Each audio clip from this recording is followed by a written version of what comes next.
So hello student, we are going to explain some example of chapter solutions. Okay. So first example is calculate the mole fraction of ethylene glycol C2H6O2 in a solution containing 20% of C2H6O2 by mass. So यहाँ पर हम example करने जा रहे हैं calculate the mole fraction. यहाँ पर calculate करना है मोल फ्रिक्शन को। किसके मोल फ्रिक्शन को?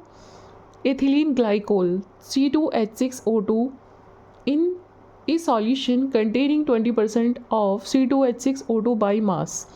इट मीन्स यहाँ पर कितने परसेंट दिया हुआ है सॉल्यूशन? इथिलीन ग्लाइकोल का जो सॉल्यूशन है वो कितना है? 20% है।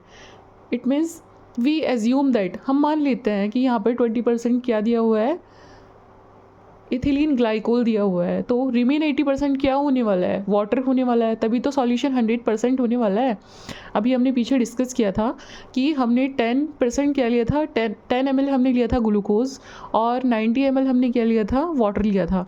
तो 90 + 10 किया था तो वहाँ पर हो गया था 100 gram solution. Same as question है। तो यहाँ पर 20% दिया हुआ है इथिलीन ग्लाइकोल और रिमेन 80% ऑफ वाटर दिया हुआ है। सो उसने बोला भी है, देखिए नीचे solution, assume that we have 100 gram solution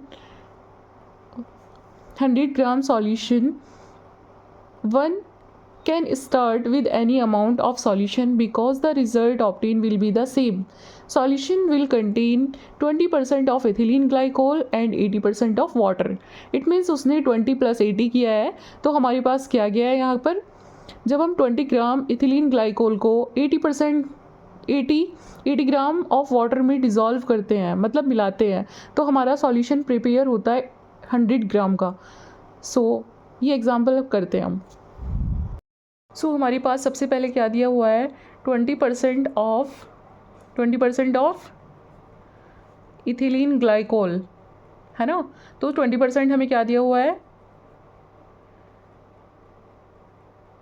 ethylene glycol.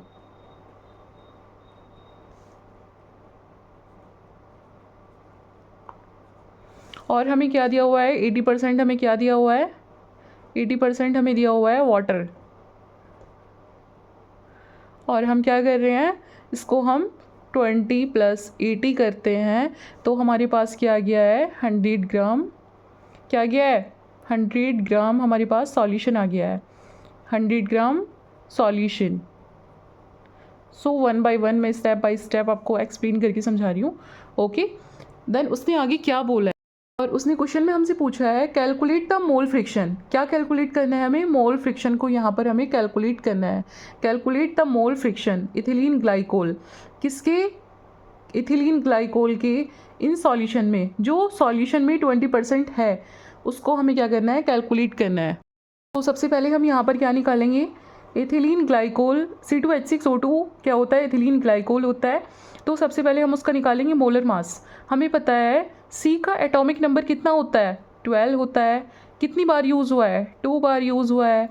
Then फिर प्लस का सिंबल लगाते हैं। फिर H का कितना होता है? 1 होता है।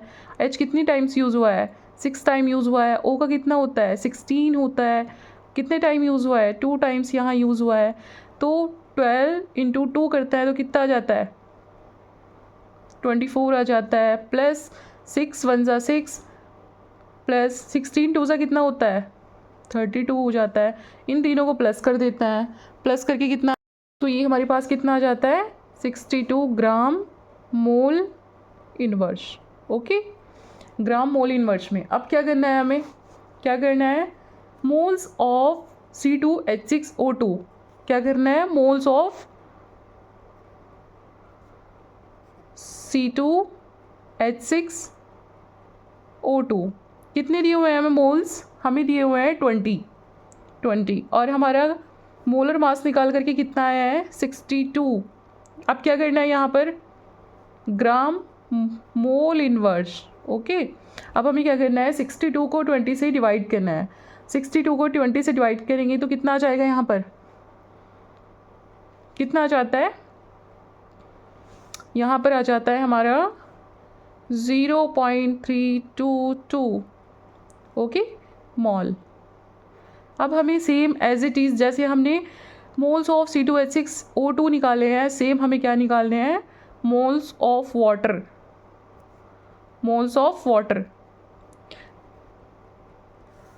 मोल्स ऑफ वाटर, वाटर की मोल्स निकालते हैं, है ना।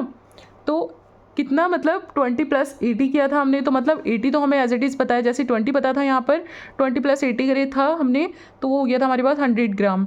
अब हमें क्या करना है, पहले हमने C2H6O2 का मोलर मास निकाल, तो यहाँ निकाल रहे हैं हम वाटर का मोलर मास। वाटर का मोलर मास निकालेंगे, मतलब H का होता है, कितना होता है 1, कितनी बार यूज़ हुआ है H, 2 टाइम्स यहाँ पर यूज़ हुआ है।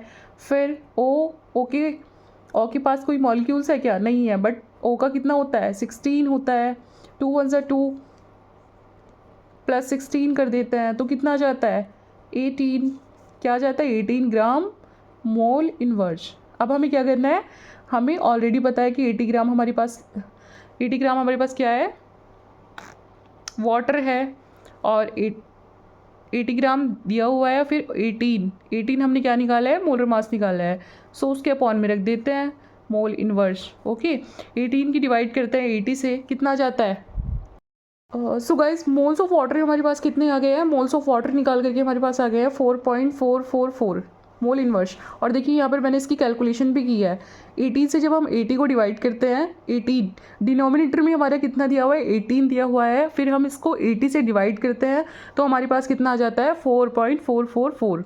अब क्या करना है हमें, अब लगाना है हमें फॉर्मूला, मोल्स ऑफ, क्या करते थे पहले हम, moles of C2H6O2, okay, then हम क्या करते थे, मोल्स ऑफ, अब हम उसको टोटल लिखते थे कि वाटर कितना है और मोल्स ऑफ C2H6O2 कितने हैं। तो यहाँ पर मोल्स ऑफ C2H6O2 और plus moles of water, moles of water कितना है, यहाँ पर कितने आ जाएंगे, मोल्स ऑफ C2H6O2 हमारे पास निकाल करके कितने आए हैं, ये आए हमारे पास, कितने निकाले हैं हमने, ये निकाले हमने 0.322, 0.322, ओके, मोल। फिर अपोन में हमें कितना रखना है, मोल्स ऑफ C2H6O2 सेम रखने हैं 0.322, फिर हमने क्या करना है, प्लस मोल्स ऑफ वाटर जो कि हमारे पास कितने आए हैं 4.444, ओके। अब हम इनको प्लस कर देते हैं, फर्स्ट ऑफ ऑल इनको प्लस करते हैं, इनको प्लस करके हमारे पास कितनी वैल्यू आ जाती है, करिए इनको प्लस।